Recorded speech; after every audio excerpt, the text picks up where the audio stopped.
Hi guys, ఇదైతే perspectives in education DSC SA కోసం sixth chapter పర్యావరణ విద్య. ఇందులో ఏంటంటే 50 లక్షల సంవత్సరాల క్రితమే ప్లాజాలేటా అనేది ఏర్పడింది. First point. తర్వాత ఏంటంటే ఇది ఇంపార్టెంట్. పర్యావరణం అనే పదం ఎక్కడి నుంచి వచ్చింది? గ్రీకు భాష నుంచి వచ్చింది. ఓయికస్ అంటే ఇల్లు, లోగోస్ అంటే తెలియజేసేది, ఇల్లు గురించి తెలియజేసేది, ఎకాలజీ. పర్యావరణంలో మొత్తం 4 ఉంటాయి: వాతావరణం, జలావరణం, శిలావరణం, జీవావరణం. వాతావరణంలో మళ్ళీ 4 పొరలు ఉంటాయి. అవి troposphere, stratosphere, ionosphere and exosphere. ట్రోపోస్పియర్లోనైతేనేమో మేఘాలు ఉంటాయి. స్ట్రాటోస్పియర్లోనేమో మేఘాలు ఉండవు, ఓజోన్ ఉంటుంది. అయోనోస్పియర్లో ఆయాన్స్ ఉంటాయి. ఆ ఆయాన్స్ ఈ రేడియో తరంగాల ద్వారా సుదూర ప్రాంతాలకు టెలికమ్యూనికేషన్స్కి ఉపయోగపడతాయి ఈ ఆయాన్స్. తర్వాత ఎగ్జోస్పియర్ అనేది అది లాస్ట్ పొర. తర్వాత జలావరణం అనేది 71% వాటర్ తోటి ఉంటుంది. శిలావరణంలో 3 పొరలు ఉంటాయి. ఒకటేంటి క్రస్ట్, సెకండ్ మాంటిల్, లోపలిది కోర్. క్రస్ట్, మాంటిల్ అనేమో మధ్యలో ఉంటుంది, కోర్ అనేది లోపల ఉంటుంది. ఈ 3 పొరలు కలిపి 100 కిలోమీటర్స్ ఉంటాయి. తర్వాత వచ్చేసి జీవావరణం. జీవము ఇంకా నిర్జీవ పదార్థాలన్నీ కూడా కలిపేసి ఈకాలజీ అంటారు. జీవావరణం, జీవులన్నీ కూడా కలిసి ఉంటాయి ఒకదానిపై ఇంకోటి ఆధారపడుతూ. తర్వాత ఏంటి వాయువులు. వాతావరణంలో వాయువు ఉంటుంది. వాయువు అనేది మనకు రక్షణ పొరలాగా యూజ్ అవుతుంది.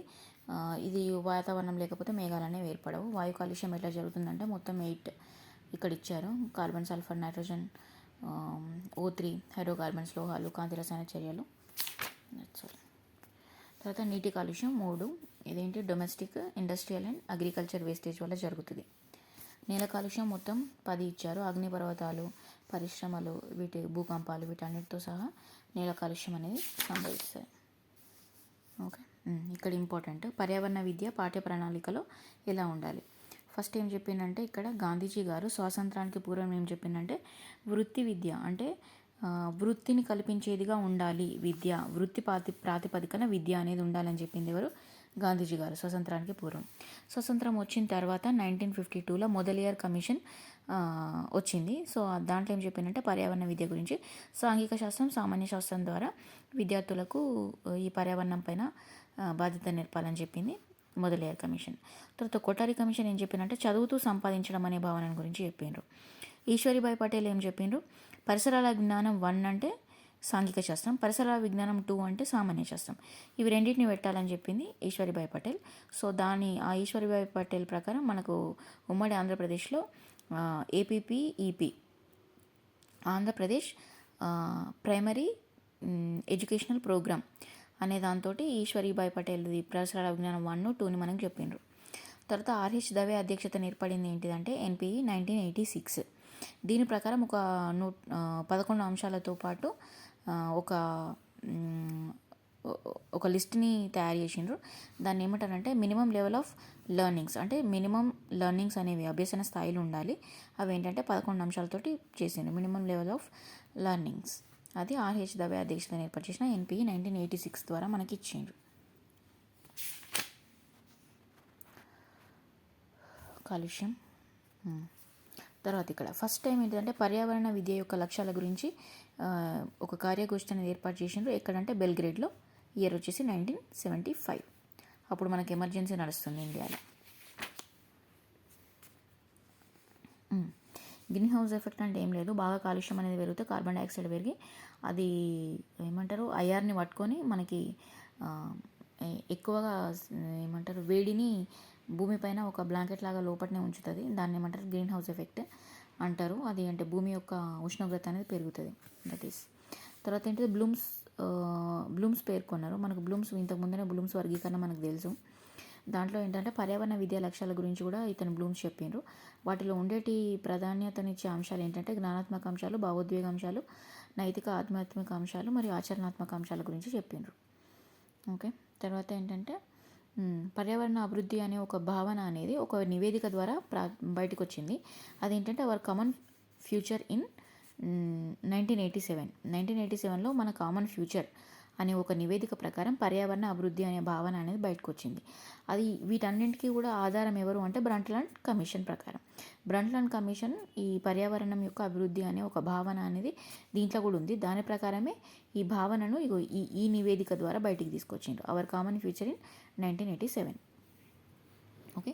తర్వాత 1972లో దానికంటే ముందే ఈ భావన కంటే ముందే 1972లో ఇందిరాగాంధీ గారు ఈ పర్యావరణం యొక్క ఆవశ్యకతను గురించి ఇదేంటిది national council for environmental planning and coordination అనే ఒక మండలిని, ఈ కౌన్సిల్ని ఏర్పాటు చేసిండ్రు 1972లో ఇందిరాగాంధీ గారు.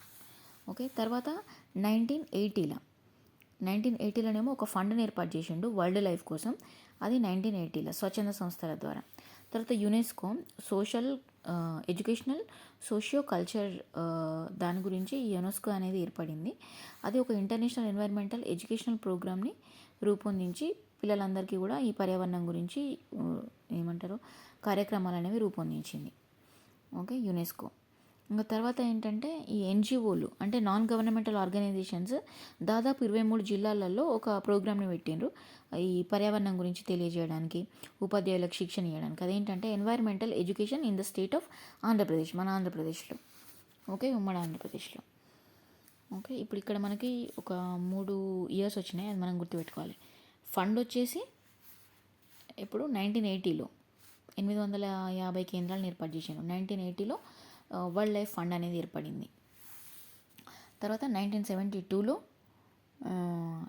ఇందిరాగాంధీ గారు మనకి ఈ కోఆర్డినేషన్ కమిటీని, ప్లానింగ్ అండ్ కోఆర్డినేషన్ కౌన్సిల్ని ఏర్పాటు చేశాను 1972 తర్వాత 80లో ఏర్పడింది fund.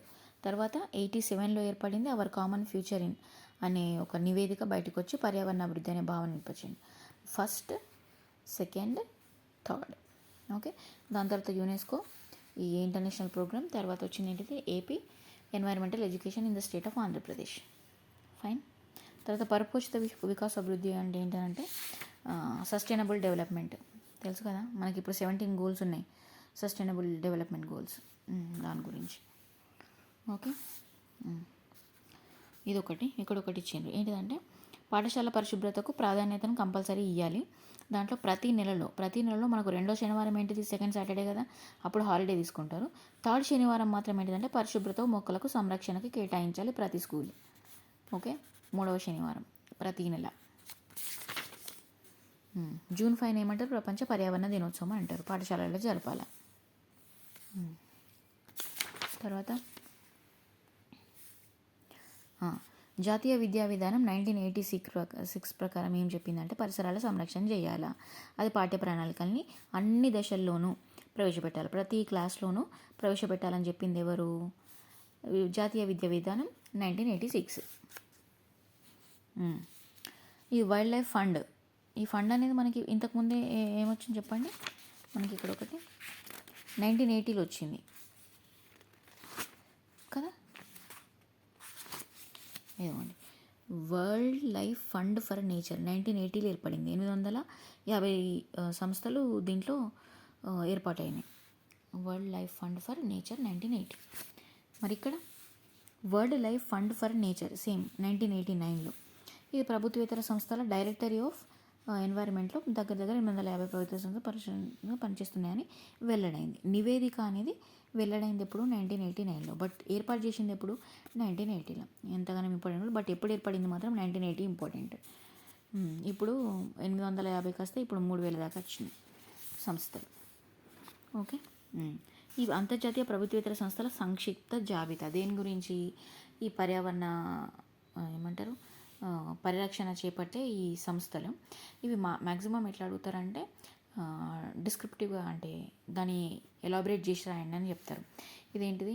Environmental protection agency. CITES full form ఏంటి? Convention international trade in endangered species. Okay. Earth scan. ఇదేంటిది? HEAA human exposure assessment action. ICSU international council for scientific union. IUC అనేది ఇది మనకి ఎప్పటి నుంచో తెలుసు, international union for conservation of nature and national resumes. IMCO ఏంటిది? International marine consultative organization. Marine గురించి చెప్తున్నది. ఇదేంటి south Asia cooperative environment programme. South ఏషియాలో UNESCO, United Nations educational, scientific and cultural organization. నేను అక్కడ సోషల్ అని చెప్పిన, బట్ ఇది scientific. United Nations educational, scientific and cultural organization, UNESCO. ఇది ఒక ప్రోగ్రామ్ పెట్టింది కదా, educational programme. Okay. United Nations environment programme, UNEP, environmental programme. దాని తర్వాత ఏంటిదంటే WCED, world commission on environment development. తర్వాత ప్రాజెక్ట్ ఎర్త్. తర్వాత man and biosphere programme, programme. తర్వాత జాతీయ స్వచ్ఛత సంస్థల జాబితా. ఇది మాత్రం ఇంపార్టెంట్. ఎట్లా ఇస్తారంటే, ఇది ఎక్కడుంది అని అడుగుతారు. బెంగళూరులో ఉందా, ఈ స్టేట్ అడుగుతారు. సో అది మనకి ఎక్కడుంది తెలిస్తేనే మనం రాయొచ్చు. మొత్తం ఎన్ని ఇచ్చారంటే దీంట్లో 30, ఇక్కడ వరకేమో 15. ఇవి ఇంటర్నేషనల్. ఇవి మ్యాక్సిమం ఎట్లా అడుగుతారంటే ఫుల్ ఫామ్ అడుగుతారు. సో ఇట్లా చిన్నగా ఇచ్చేసి దాన్ని ఫుల్ ఫామ్ అడుగుతారు. ఇవి అయితే ఇంపార్టెంట్, దీంట్లో మాత్రం దిగే ఛాన్సెస్ ఉన్నాయి. జాతీయ స్వచ్ఛంద సంస్థల జాబితా ఎక్కడున్నాయి, ఏ స్టేట్లో ఉన్నాయి అడుగుతారు. ఓకేనా. ఇక్కడ వాటర్ డెవలప్మెంట్ ఎక్కడుంది, Mysore Bengaluru Karnataka. Okay. Water development Mysore Bengaluru Karnataka. Okay. తర్వాత all India environmental society Dehradun. Youth forum ఎక్కడ, Allahabad, Uttar Pradesh. Youth forum Allahabad. Environmental society Dehradun. Water Mysore Bengaluru. అంటే వాటర్ని మైసూర్ పాక్లో పెట్టుకొని తినాం కదా, but Bengaluru. Okay. Youth forum Allahabad. Okay. తర్వాత consumers action safety and health. Consumers ఎక్కువ ఎక్కడ ఉంటారు, ముంబైకి పోయి అక్కడ మొత్తం ఫ్యాషన్ షోస్ ఉంటాయి కదా ఎక్కువ మంది, Manchester of India. Okay. Consumers action and safety and health, అంటే హెల్త్ మంచిగా చూసుకోవాలి అంతమంది ఉన్నప్పుడు, Mumbai. Okay. Bairampur environmental action, Bairampur. తర్వాత ఒక లేబొరేటరీ ఉంది, Bihar environmental association ecology research laboratory, Ranchi, Jharkhand. But Bihar environmental association ecology research laboratory అనేది రాంచీలో ఉంది. ఓకే. బట్ పేరు మాత్రం బీహార్ అని ఉంది, రాంచీ మాత్రం జార్ఖండ్లో ఉంటుంది. ఓకే. బయోస్పియర్ అనేది ఏంటిది, ఎక్కడ ఉందంటే మీరట్లో ఉంది. ఎడ్యుకేషనల్ సెంటర్, ఎన్వైర్మెంట్ గురించి ఎడ్యుకేషనల్ సెంటర్ ఎక్కడ ఉందంటే Ahmedabad, Gujarat. Okay. Radiation studies ఎక్కడ ఉందంటే డాండిలి. తర్వాత చిప్కో అనేది యూపీనే కదా, బట్ అంటే మూమెంట్ అనేది. చిప్కో ఇన్ఫర్మేషన్ సెంటర్ ఎక్కడ ఉందంటే తెహ్రీలో గర్వాల్లో ఉంది. ఓకే. డేటా సెంటర్ ఎక్కడ ఉంది, బెంగళూరులో ఉంది. అక్కడ ఎక్కువగా ఏమంటారు, సిలికాన్ వ్యాలీ కదా, బెంగళూరు. డేటా సెంటర్ అక్కడ ఉంది. ఈకో సొసైటీ ఈఈ అని గుర్తుపెట్టుకోండి, eco society Indore. Environment movement అనేది మధురై అని గుర్తుపెట్టుకోండి. Environment study group Varanasi. Environment forestry group Trivandrum. ఇది ఎంతో కొంత మీరు ఏమంటారు కొండ గుర్తులు వేసుకొని గుర్తుపెట్టుకోవాల్సిందే. Environment forestry group Trivandrum. Flora fauna India, Calcutta. బాగా ఫ్లోరా ఫానాలో కలలు కంటుండ్రు అన్నమాట, flora fauna Calcutta.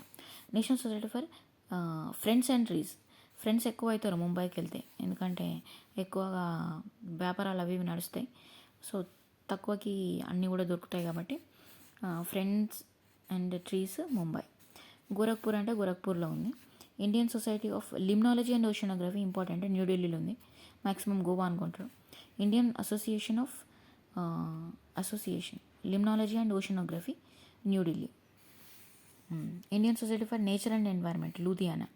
Society Indian society of nature and environment, Ludhiana. Mountain eco conservation, mountains ఉంటాయి కదా Jammu Kashmir. National environmental association, Baroda. National society for pollution free, Rampur. అంటే రాముడు చాలా మంచోడు కదా, సో పొల్యూషన్ లేకుండా ఉంటాడు, అంటే ప్యూర్ హార్ట్ తోటి ఉంటాడు. సో పొల్యూషన్ ఫ్రీ ఎన్వైర్న్మెంట్ ఎక్కడంటే Rampur.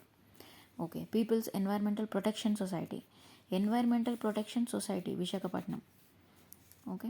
Society for clean environment, protection ఏమో విశాఖపట్నం, క్లీన్ ఎన్వైర్న్మెంట్ ఏమో బాంబేలో మొత్తం చెత్త తయారై ఉంటుంది, ఎక్కువ మంది ఉంటారు కాబట్టి క్లీన్ ఎన్వైర్న్మెంట్ కోసం బాంబే. ప్రొటెక్షన్ సొసైటీ వచ్చేసి Visakhapatnam. Okay. Society for environmental education. Okay, educational society ఏమో Kerala.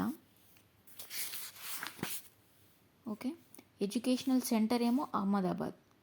Educational centre Ahmedabad, environmental educational centre వచ్చేసి అహ్మదాబాద్, గుజరాత్. ఇక్కడ సెంటర్ కాకుండా సొసైటీ అని వచ్చింది అనుకోండి, అది Kerala. Okay, society for promotion and waste land development వచ్చేసి న్యూఢిల్లీ. వేస్ట్ ల్యాండ్ డెవలప్మెంట్ వచ్చి న్యూఢిల్లీ. మళ్ళీ ఓషనోగ్రఫీ కూడా వచ్చింది ఇక్కడ న్యూఢిల్లీనే. Society for rural environmental conservation, రూరల్లో ఎన్వైర్మెంట్ని కన్జర్వ్ చేసేది ఎక్కడ అంటే అనంతనాగ్. ఓకే, తర్వాత world life India, world wide life India, world life India వచ్చేసి అహ్మదాబాద్, న్యూఢిల్లీ, ముంబై, వడోదర. ఓకేనా, బెంగళూరు కూడా. ఓకే, బెంగళూరు వచ్చేసి కర్ణాటక, అహ్మదాబాద్ వచ్చేసి గుజరాత్, న్యూఢిల్లీ, ముంబై మహారాష్ట్ర, వడోదర ఇక్కడ గుజరాతేనా. చూడండి, Ahmedabad, Vadodara, New Delhi, Mumbai, Bengaluru. World wild life India, world wild life India, Ahmedabad, New Delhi, Mumbai, Vadodara, Bengaluru. So ఇవి మొత్తం 30. ఇవి వీటిల నుంచి ఎక్కడ ఏది ఉంది అని అడుగుతారు.